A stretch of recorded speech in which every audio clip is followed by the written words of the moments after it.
भारत ने चीन के ऊपर जो चमत्कार करके दिखाया है ना, उसकी उम्मीद चाइना को दूर दूर तक नहीं थी। जैसा कि हमने आपको बताया था, एक एनुअल कॉन्फ्रेंस होता है चाइना के अंदर और सीसीपी की बैठक होती है कि आगे की इकोनॉमी क्या होगी। लेकिन आपको बता दें, सबसे बड़ी बात इस बार देखने को मिली कि शी जिनपिंग इस मीटिंग में ज्यादा देर नहीं रुके, वहां से निकल लिए। आखिर क्यों? कहा जा रहा है कि चाइना के अंदर क्या कुछ ऐसी चीजें चल रही है जो चाइना की इकोनॉमी को गिरने से बचा नहीं सकती है और $4 ट्रिलियन का अकेले का नुकसान एक सेक्टर को हुआ है। जानेंगे इन सब के बीच में अमेरिका ने चाइना, तुर्की और यूएई तीनों पर एक्शन क्यों ले लिया है। जियोपॉलिटिक्स में इस वक्त बहुत कुछ चल रहा है, आइए जानते हैं इन खबरों को विस्तार से। सबसे पहले बात करें चाइना की, तो चाइना के अंदर बहुत तरह की समस्याएं हैं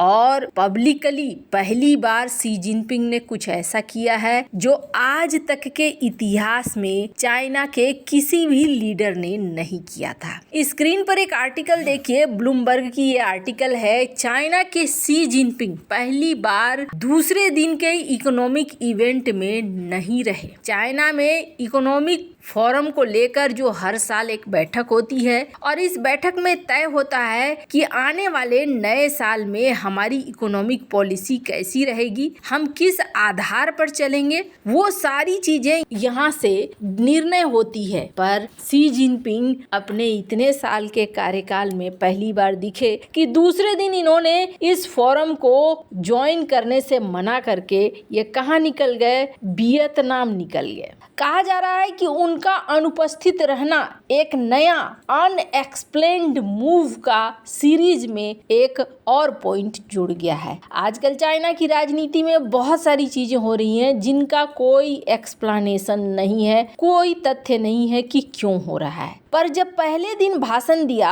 तो पहले दिन के भाषण में शी जिनपिंग ने कहीं न कहीं इस बात को स्वीकार किया कि चाइना की इकोनॉमी इम्प्रूव नहीं कर रही है, कई सारे हिडन रिस्क हैं, यानी कुछ चीजें हैं जो छिपी हुई हैं, जो हमने अपने पहले वीडियो में बतलाया था। आपको बता दें, सबसे बड़ी बात क्या रही ना, सेंट्रल इकोनॉमिक वर्क कॉन्फ्रेंस में जब भाषण हो रहा था तो यहाँ पर स्पीच देने वालों में कौन कौन था? शी जिनपिंग जो कि general secretary of the communist party of China है। उसके बाद अब यही शख्स चाइना के सीपीसी का जनरल सेक्रेटरी है, तो यही शख्स चाइना का प्रेसिडेंट भी है, यही शख्स chairman of the central military commission भी है। मतलब सब कुछ है शी जिनपिंग, और शी जिनपिंग दूसरे दिन के इवेंट में अनुपस्थित रहे। और आपको बता दें, इसके अलावे कहा यह जा रहा है कि इस मीटिंग का आउटकम क्या रहा, तो इस मीटिंग में ये निर्णय लिया गया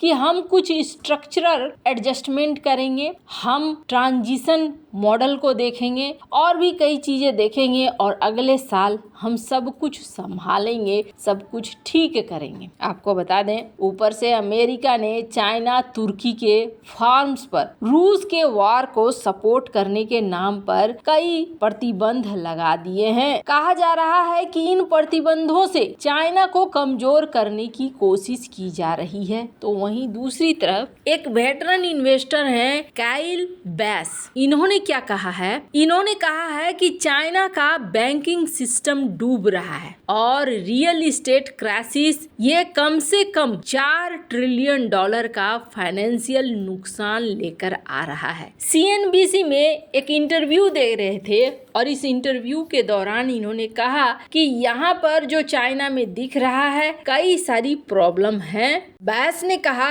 सबसे पहली चीज तो ये है कि चाइना का बैंकिंग सिस्टम कोलैप्स कर रहा है। दूसरी चीज ये है कि रियल एस्टेट सेक्टर यहाँ पर $4 ट्रिलियन का नुकसान देगा। ये जो नुकसान है, ये नुकसान चाइना के बैंकिंग सिस्टम को सबसे ज्यादा भारी पड़ने वाला है, ये बास का कहना है। चाइना का लोकल रियल एस्टेट मार्केट जो कि खास तौर पर लोकल गवर्नमेंट के द्वारा चलता है, ये करीब $13 ट्रिलियन का है। और आपको बता दें, कहा जा रहा है कि कुल मिलाकर लोकल गवर्नमेंट को सबसे ज्यादा नुकसान होने वाला है।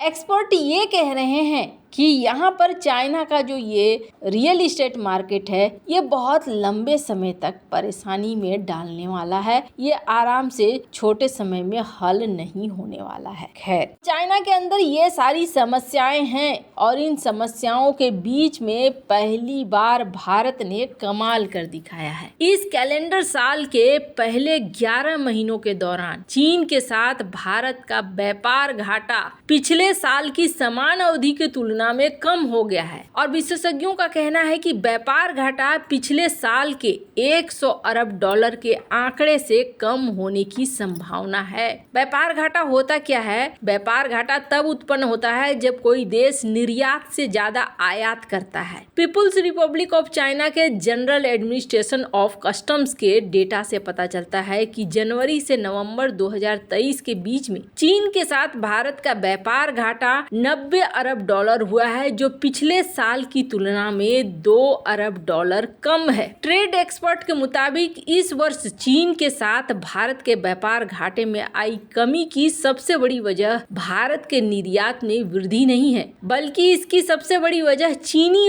अर्थव्यवस्था में आया धीमापन है। GACC डेटा से पता चला है कि चीन को भारतीय निर्यात जनवरी नवंबर 2023 में बढ़कर 16.99 अरब डॉलर हो गया, जो 2022 के समान अवधि में 16.25 अरब डॉलर था। यानी इसमें सिर्फ 4.6% की वृद्धि हुई। इसी बीच चीनी निर्यात जनवरी से नवंबर 2023 में गिरकर 107.27 अरब डॉलर हो गया, जो 2022 की समान अवधि में 108.69 बिलियन डॉलर था। यानी कि 1.3% की कमी आई। कहा जा रहा है कि व्यापार घाटे में जो ये गिरावट है, ये गिरावट भारत के लिए कहीं न कहीं फायदेमंद है, पर चीन में काफी आर्थिक मंदी आई है, इसका असर भी दिख रहा है। डॉलर में उतार चढ़ाव का असर माल व्यापार में इस्तेमाल होने वाली विदेशी मुद्राओं पर भी बढ़ सकता है। इन कारणों से भी व्यापार घाटा कम हुआ है। कुल व्यापार के संदर्भ में देखा जाए तो चीन जितना सामान भारत में बेचता है, भारत उसका 10वां हिस्सा ही चीन में बेचता है। भारतीय एक्सपर्ट के अनुसार ये ट्रेंड नहीं है। ये भी कोई गारंटी नहीं है कि चीनी कैलेंडर साल में खत्म होने के बाद इस व्यापार घाटे को फिर से 100 अरब डॉलर के पार दिखाया जा सकता है।